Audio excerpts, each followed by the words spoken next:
КОТ минатата година направи неколку истражувања за состојбите во државната лотарија, но и содружништвото со видеолотарија. Откривме низа злоупотреби за тендерите за ВЛТ апаратите, незаконски договори за закуп и уште многу други злоупотреби. По сето ова се подигна обвинение против тогашниот директор Прпарин Бајрами и политичарот Артан Груби.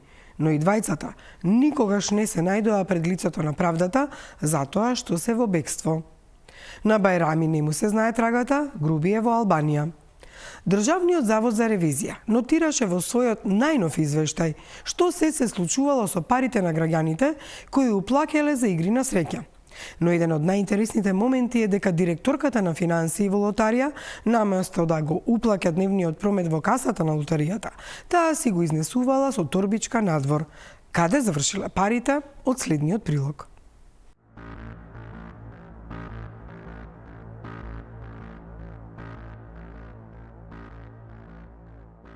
Оваа сцена не е ништо ексклузивно и е многу реална.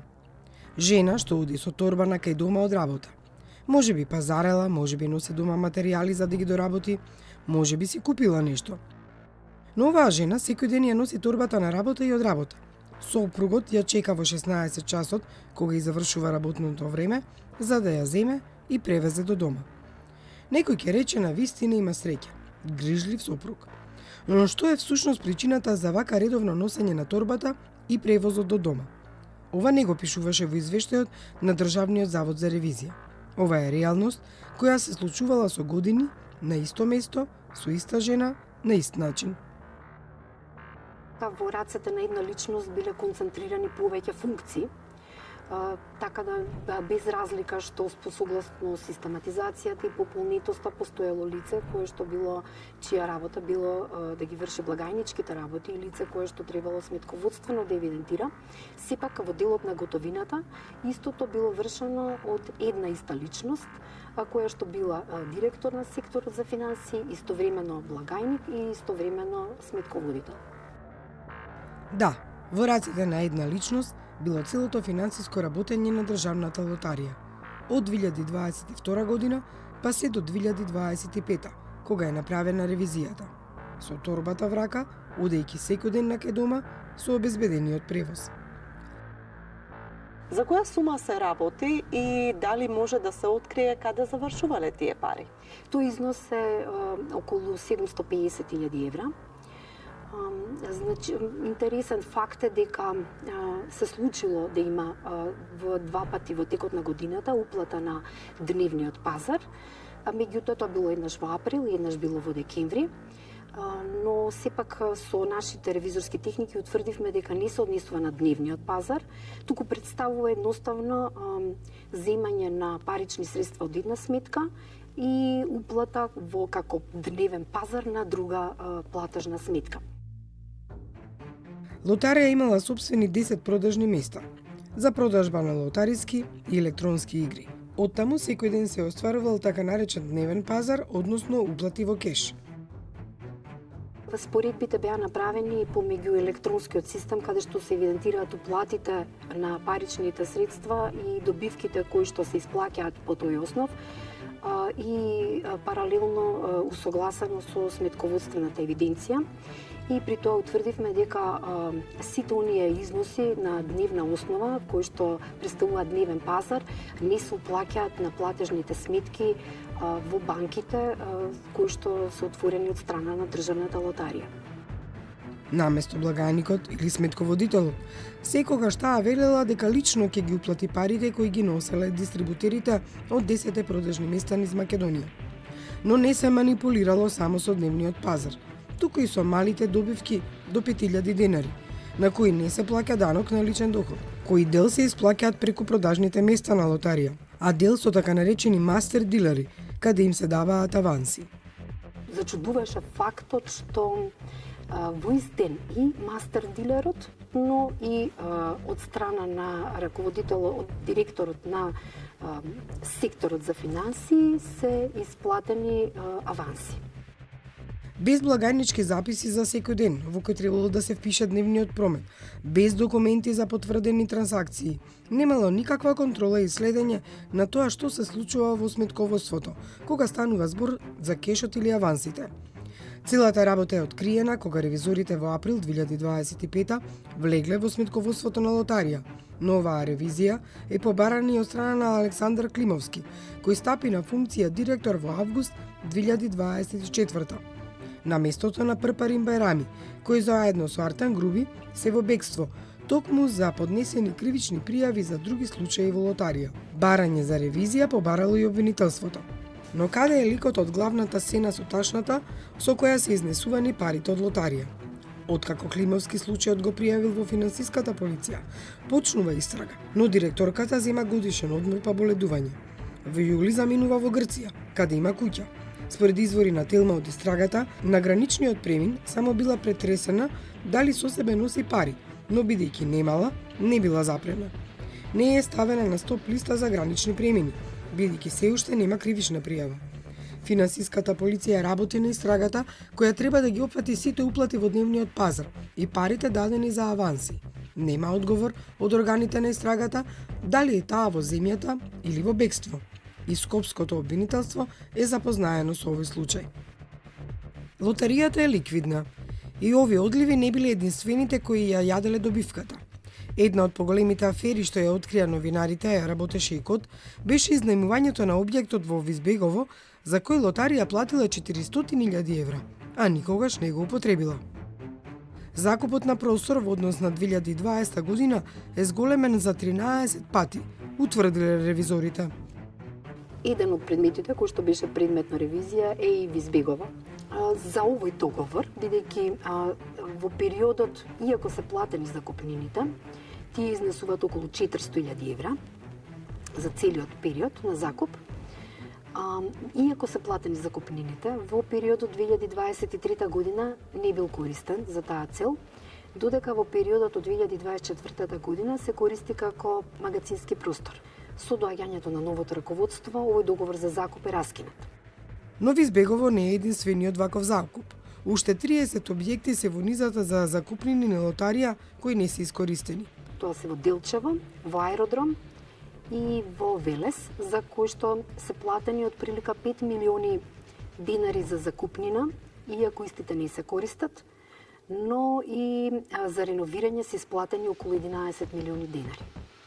Само за двата објекти, значи не за сите, не за Аеродром, само за Велес и за Делчево. Дали е применат законот за јавни набавки? Има повеќе забелешки во делот на јавните набавки, но секако би издвоила или неколку. Би кажала дека најголем дел од постапките, односно 54%, се постапки во кои учествувал еден економски оператор, додека 4% била прифатена само една понуда, иако имало повеќе доставени, една била прифатлива. Што би значило дека најголем дел од постапките се склучени, имало една понуда и се склучени со еден добавувач. И во овој дел ревизорите пронашле дека под маркетинг услуги од агенцијата која ја најмила, наместо реклами, пари се трошеле за уживање.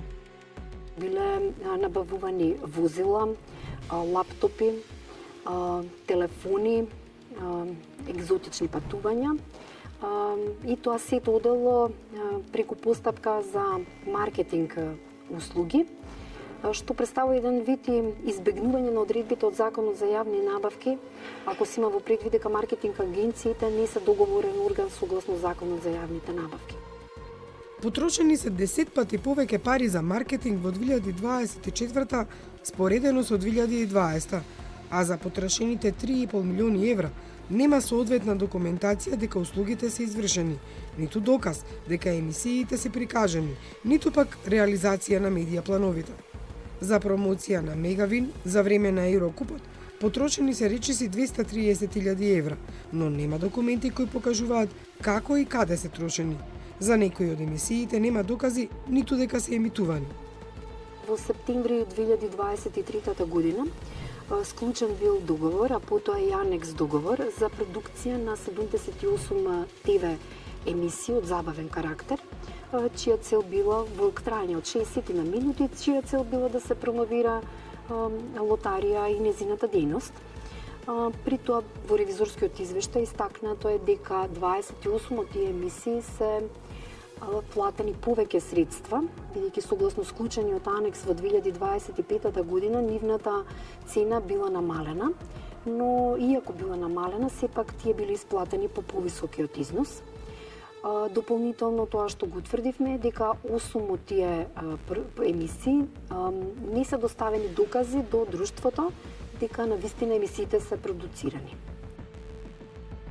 Дури 75 лица не доаѓале на работа, ама редовно им се плаќало, па така е оштетен буџетот на лотарија за околу 242.000 евра. Една од оние кои сега не доаѓа на работа, ама зема плата, е директорката на финансии. Според законот, таа не може да биде се уште отпуштена од работа. Незиното дело е квалификувано како проневера во службата и фалсификување или уништување деловни книги.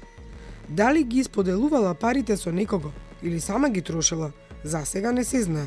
Не е познато официјално и каде е незиниот шеф Перпарин Бајрами, кој со години не проверувал што се случувало во сметководството, затоа што не бил воспоставен систем на внатрешна контрола, а е осумничен и за плаќање на 400.000 евра за објектот во Визбегово.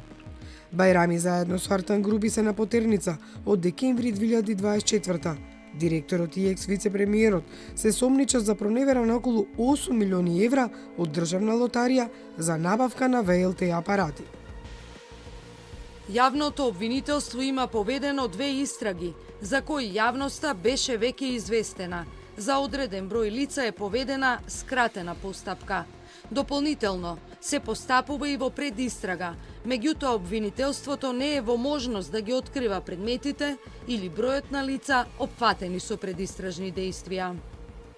Ова беше одговорот на јавното обвинителство кога прашавме дали се водат истраги и за други случаи поврзани со државната лотарија, особено по извештајот на Државниот завод за ревизија.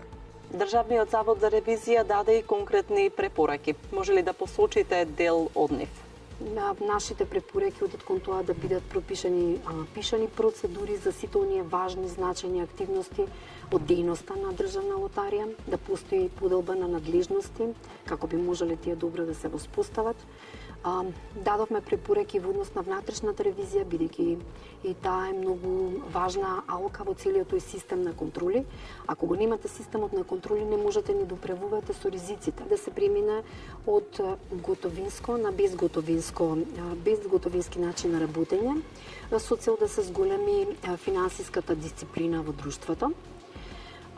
За голем дел од препораките се лоцирани на тоа дека начинот на кој што се води сметководството треба да постои подкрепувачка документација за сите трансакции кои што ги врши државната лотарија. Но исто така би рекла дека и една од препораките дека да се соработува со надлежните институции кои што исто така се многу важни во целиот овој систем сега за да ги потврдат нашите сомнежи.